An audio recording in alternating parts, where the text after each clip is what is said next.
Hello there everyone, Citrus Aviation here with another video, and today we have an aviation news this week episode for you all, and we have a lot of great news to get to, and so we're going to get started right here as quickly as possible because there is a lot to go through in this week's episode. And we are on episode number 47, so we're moving along right quick to get into one full year. Well, actually, we're a bit over one full year of episodes, but I've kind of missed a couple weeks, so that's why it's not 50 something. But anyway, the picture we have before you today for this featured pictures is one of a fellow plane spotter, Aviation.MCO. This is of an Air Canada 767, taken at MCO obviously. This one is Charlie-Foxtrot Tango Charlie Alpha, and this picture was taken on the 5th of January 2020. Interesting fact, most of the 767s, believe it or not, are actually stored currently in Kansas City, Missouri. So Air Canada sent a large portion of the wide-body fleet down there to be stored. You see a lot of rogue 76s, they have 767s, 787s, bunch of aircraft parked down there. There's a lot of interesting aircraft just being parked randomly in different locations. Obviously, it's intentionally picked, but it seems kind of random. So yeah, thank you to Aviation.MCO for that photo submission. It's a very fantastic photo, and if you want to submit a photo for next week's episode, there will be an email link down below where you can just type in your photo. Please put in the registration, information, date, aircraft type, that sort of thing, so I can have that information available. That'd be great. And I do need some pictures for next week's episodes. We'll be covering the Delta MD-88 and MD-90 retirement. So if some of you guys could send pictures for that, that'd be awesome. But yeah, other than that, we'll move on to the first full news item. And that is this right here. As you might recognize it, this is the Pakistan Airlines A320 that crashed recently. This is Alpha Papa Bravo Lima Delta. And this aircraft crashed in an incident, and I'm going to show you now the screen here that I have. So I'm now on the Aviation Safety Network, and they have a really fantastic website. If you're interested in information, you can take a look down here, and they have a full description for the incident that happened. And we'll just read off some of this information. I'm not going to go into full in-depth of everything that happened, but you can just read the safety report if you want to find out everything that you need to know about this incident. The registration of the aircraft involved was once again Alpha Papa Bravo Lima Delta. It was Airbus A320-214 for PIA Airlines. This aircraft was first flown on the 17th of August 2004. It features CFM56 engines. There are so far 97 fatalities reported and only 2 survivors of the aircraft. Also, apparently there were some reported fatalities on the ground, but none of those are currently being shown.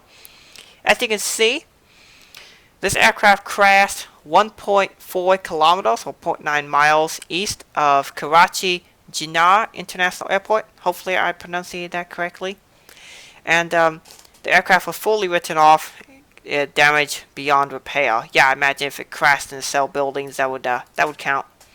So I'll just read the beginning of the report, and if you want to finish seeing the report, you can read it down in the description. I'll have it linked there. So going this, on the first paragraph, we have Pakistan International Airlines Flight 8303, Airbus A320, crashed on approach to Karachi Jinnah International Airport, KHIA, in Pakistan.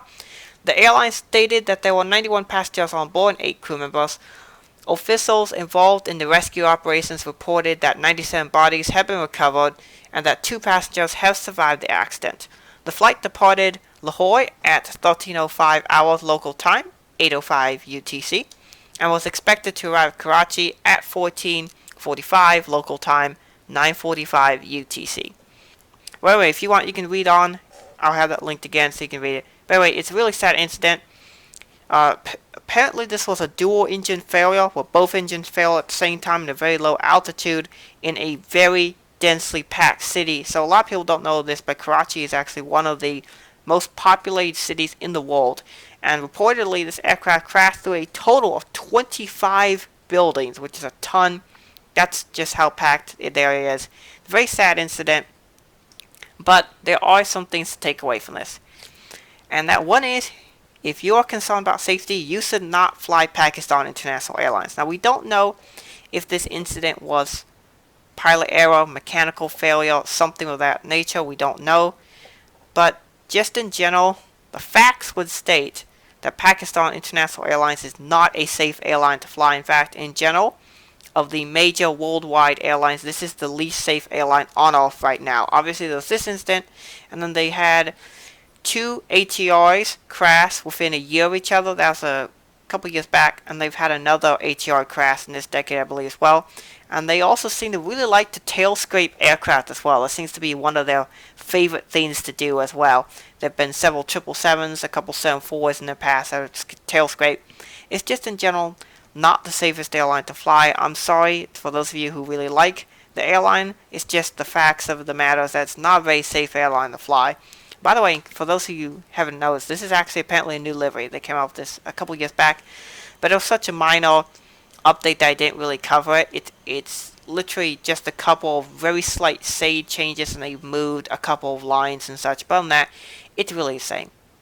So that is it for the crash. I really wish the best for the family members who lost a loved one on this incident.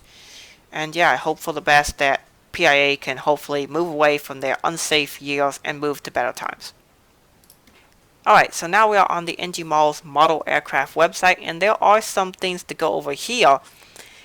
For those of you who aren't familiar, there has been a situation that occurred a few days ago, and that was that the website and the Instagram were both taken down, and that caused tons of rumors to start flying around that Germanjets had possibly sent out a cease and desist lawsuit against NG Malls dealing with these two malls, the United 757-200s in the Hull Here liveries.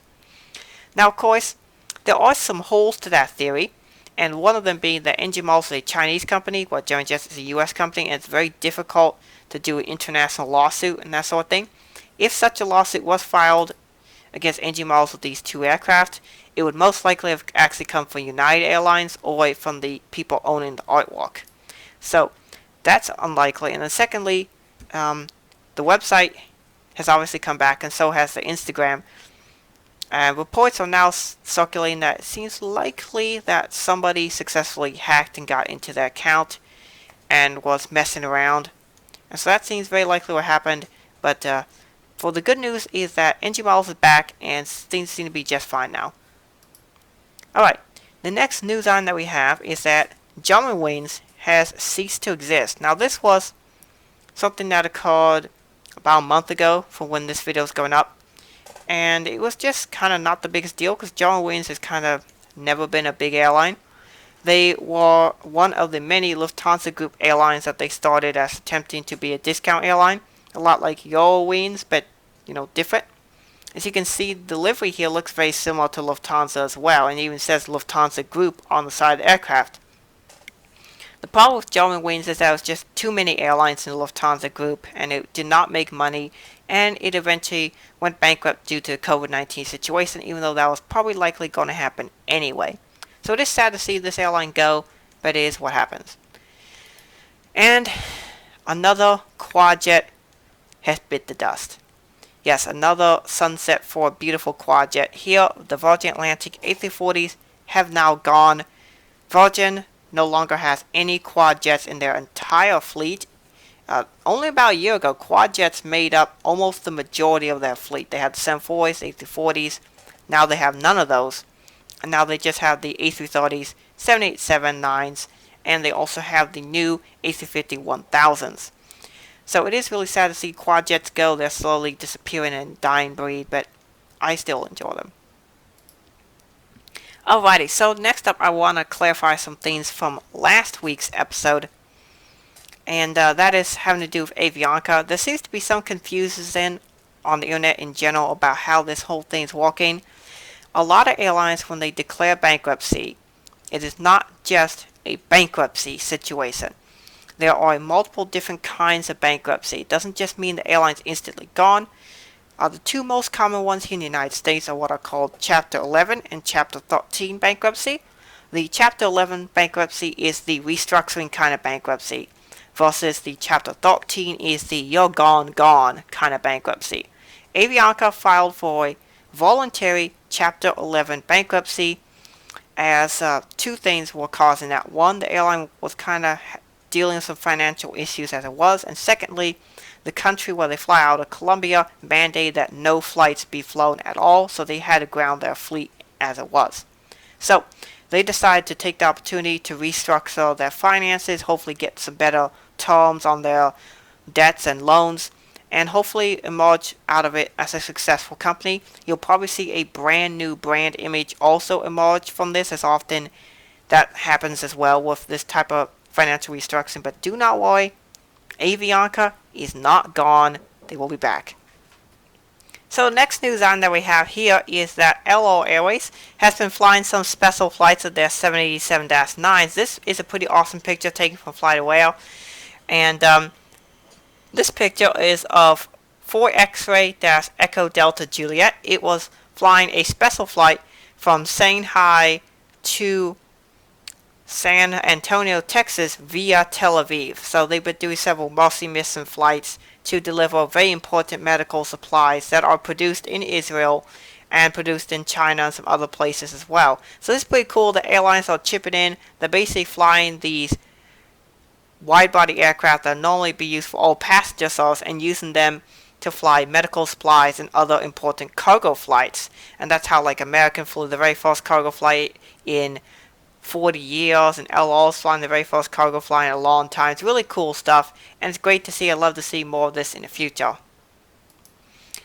Alrighty, so now I want to get back to a little news item that I covered in a previous episode, and that was, in the last episode, another item that I covered was about this aircraft, which is an A320, and I wasn't sure what the pronunciation was in the episodes. So I kind of asked if anyone would comment, and I got this comment right here. And it appears the airline is actually pronounced Air Seal, like the animal, like a seal. So I believe that's what this airline is called, Air Seal. And as the commenter also mentioned, this is a former Avianca A320. So yeah, very cool facts to go there. And their tail design is also kind of interesting. I like it. They could work on painting the rest of the aircraft more interesting. But anyway, this is an interesting start to see a new airline. Alright, next up we have a special livery for Middle East Airlines. This is their retro livery. It actually looks really nice. Their registration of this aircraft is Oscar Delta Mike Romeo Tango. It's an A320-232. It's a very awesome looking livery here. Apparently this is for their 1970s retro livery, and it looks really nice. I actually really like this one, so good job. And I also want to mention that this picture appeared on the 15th of May 2020. Next up we have a new special livery for China Southern Airlines. And this picture is taken on the 18th of May 2020. This is on an Airbus A330-323 Bravo-8870. And this is in the Guangzhou Lakai fruit. Kind of interesting looking livery. Apparently this is to celebrate a berry that grows native in southern China. So that's really cool. It's also nice to see that airlines are finally doing special liveries and new liveries again. This means that we're getting out of the worst of the pandemic and things are actually getting better now. We still though have more new news. So this is a cool picture here of a new special livery by Lawn Air. I think I put one of their special liveries that they came out with last year as one of the worst liveries of the year. This one will not be that. And it is in the Rizzo livery or something like that. I'm not exactly sure what it is. But the aircraft is Bravo-1868. It's an A320-214 with circlets.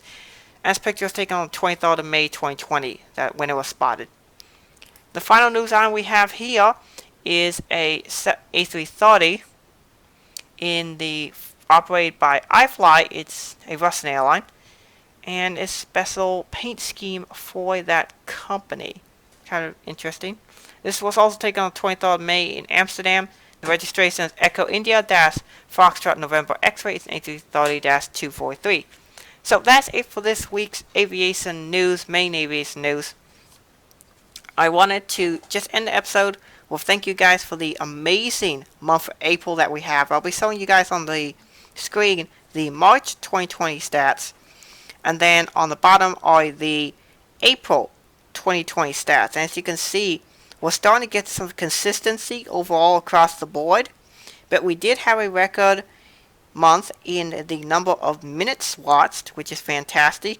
Our views were down just slightly, and also subscribers were down just slightly, but we were up in comments, and we were also up in the number of posts. But we were up in the number of comments and sales, but we were down in the number of likes and posts. But the good news is that it is getting pretty consistent. That's what I want to see. And thank you guys again for watching the videos and for supporting the channel. That I do really appreciate that, and I thank you guys once again. So, hope you guys have a great rest of your day. Thank you for watching, and God bless you.